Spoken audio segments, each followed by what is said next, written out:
Life's about choices. All choices have consequences. Choose well. Now, you've probably already, these last couple of years, you've heard me say that probably a good 30, 40 times. And you'll continue to hear it because it's something we really have to remember. This past Thursday, I went to Jacksonville to visit a family that Linda and I had become very close with over the last 20 years. Her name is Leslie Wager, and I have been the family's priest, pastor, and teacher since 2003. And even moving back to Tallahassee hasn't changed that. I visited with her and her family at Mayo. She's 84, and she and Ross just celebrated their 63rd anniversary this past week. But her health is continually declining.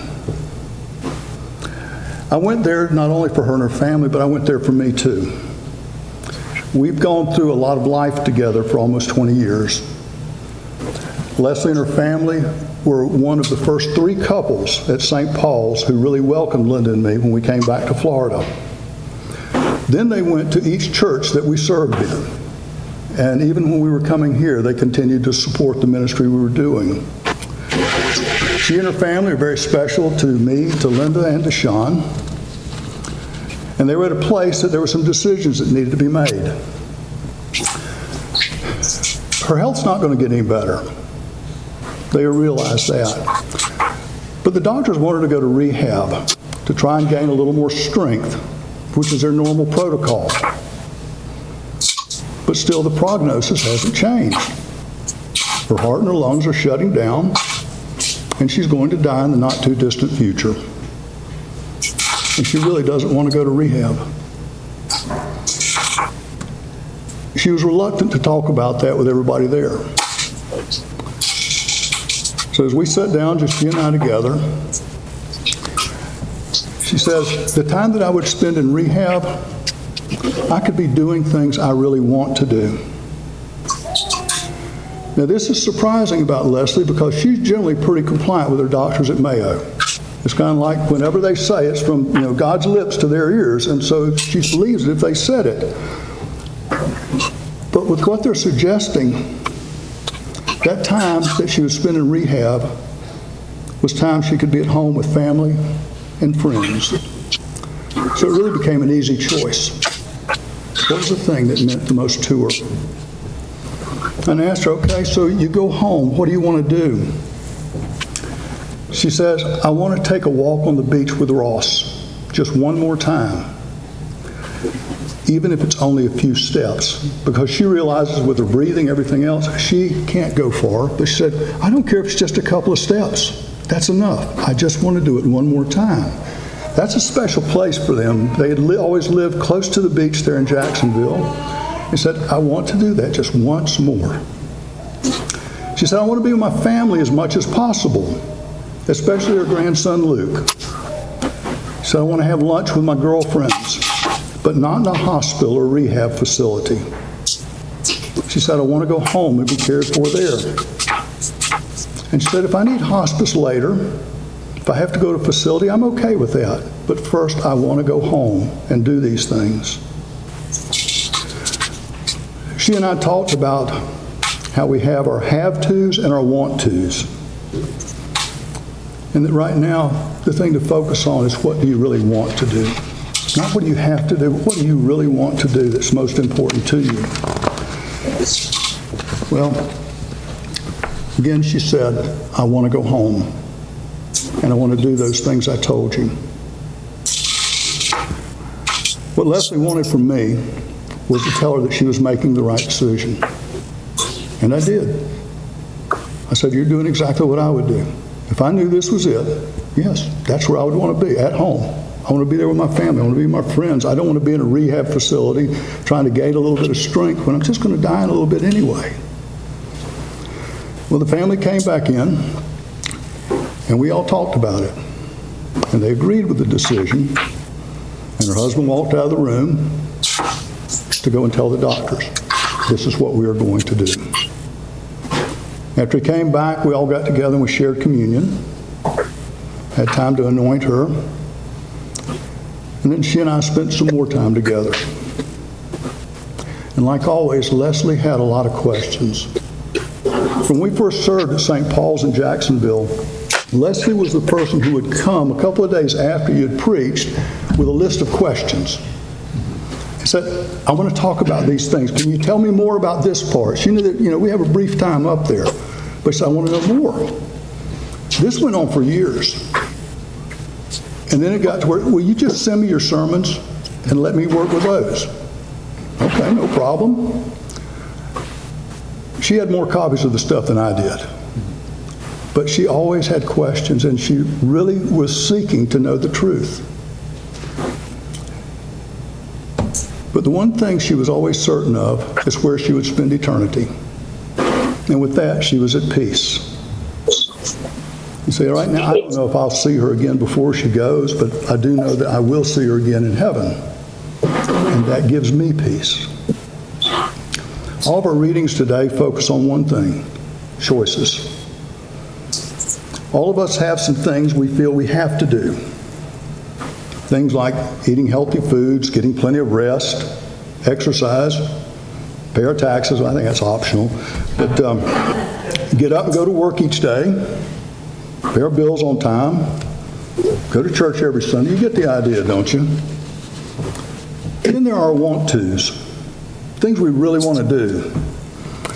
Like eating a Whataburger, double meat, with extra mustard and just the right grease quotient in it. Now, for any of you who are fans of Whataburger, if they press out that patty, it's lost it. They've got to have the grease in there so that it's messy.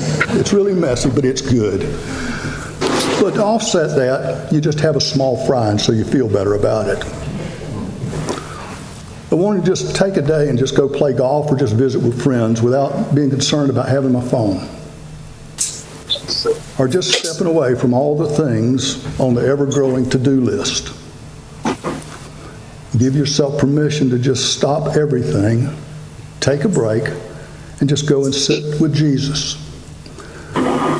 When I was praying about that, the passage that came up is one that I've heard from the message. It's in Matthew 11:28 through 30, where Jesus says, are you tired?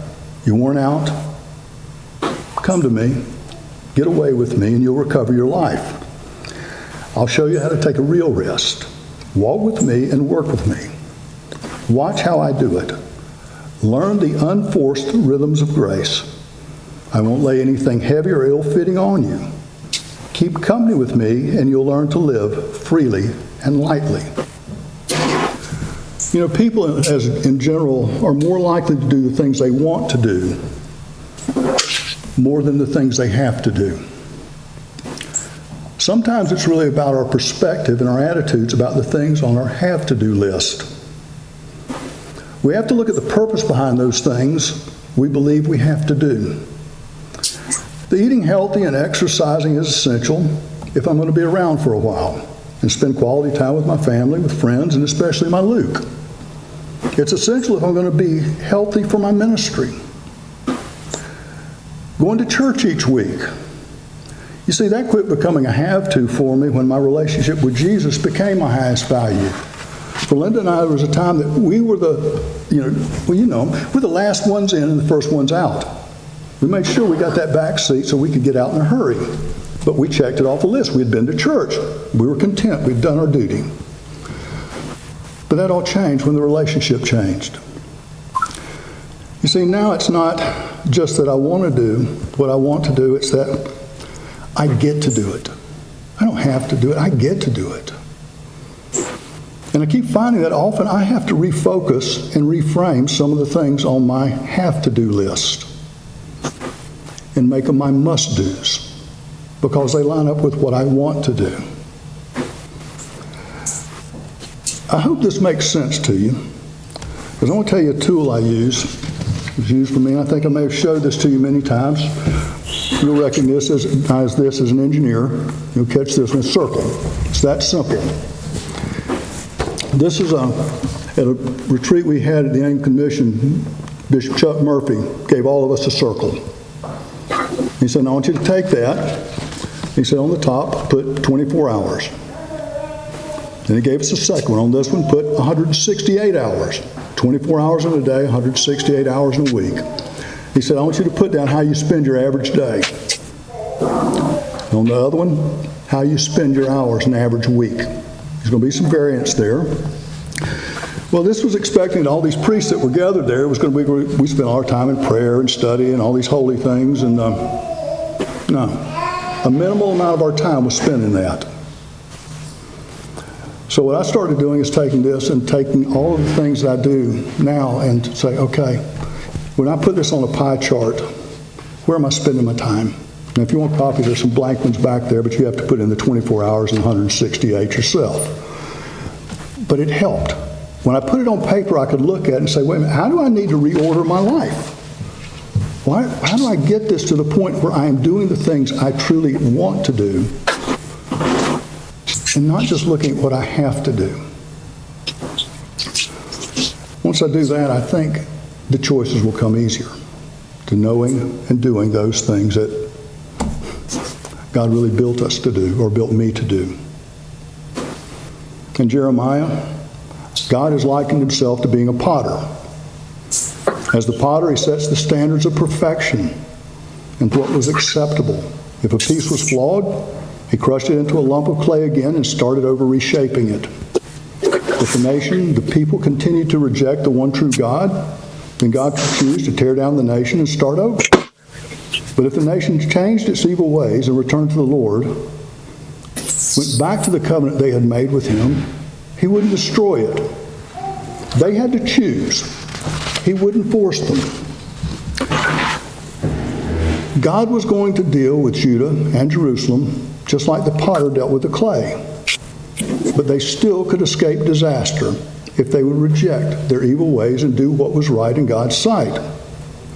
In verse 12, which is not part of our reading, gives the people's response. Don't waste your breath. We will continue to live as we want to, stubbornly following our own evil desires. They made their choice. So God turned his back and they suffered the consequences of those choices. In our reading from Philemon, this is a personal letter from Paul to Philemon, a man whom Paul apparently led to the Lord. The letter is about Philemon's runaway slave, Onesimus, who fled to Rome, where Paul was in prison. Paul led Onesimus to Christ and discipled him for a period of time. Now Paul is sending Onesimus back to Philemon with a personal letter detailing how he wants and expects Philemon to treat Onesimus, not as a slave, but as a brother in Christ. Now Philemon had apparently been an exemplary Christian. Paul was reminding him of this, and now he was asking him to show the sincerity of his faith through a major personal test. Forgiving a slave who had deserted him and perhaps stolen from him in the process, and accepting him as a Christian brother. There are many outward things we do as Christians almost automatically. Worshiping regularly, tithing, having daily devotion, reading the scriptures. The real challenge to our faith comes when we're expected to do something that runs contrary to our normal way of thinking, something that catches us by surprise and tests us deep within our own being.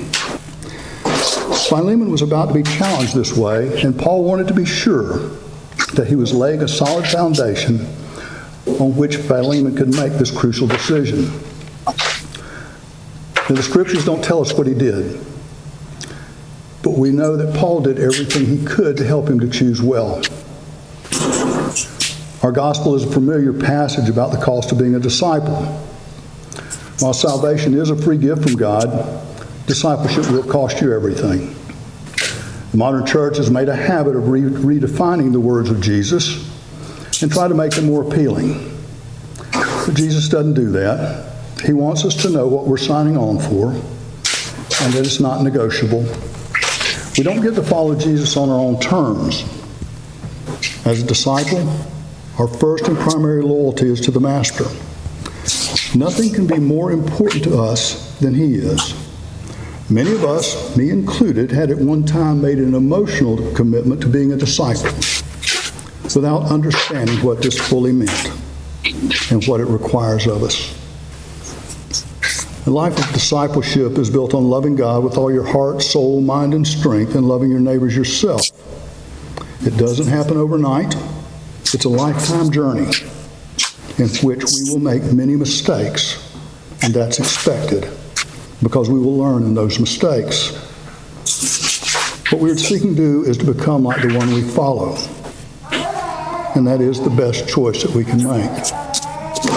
Life is about choices. All choices have consequences. May we choose well. Amen.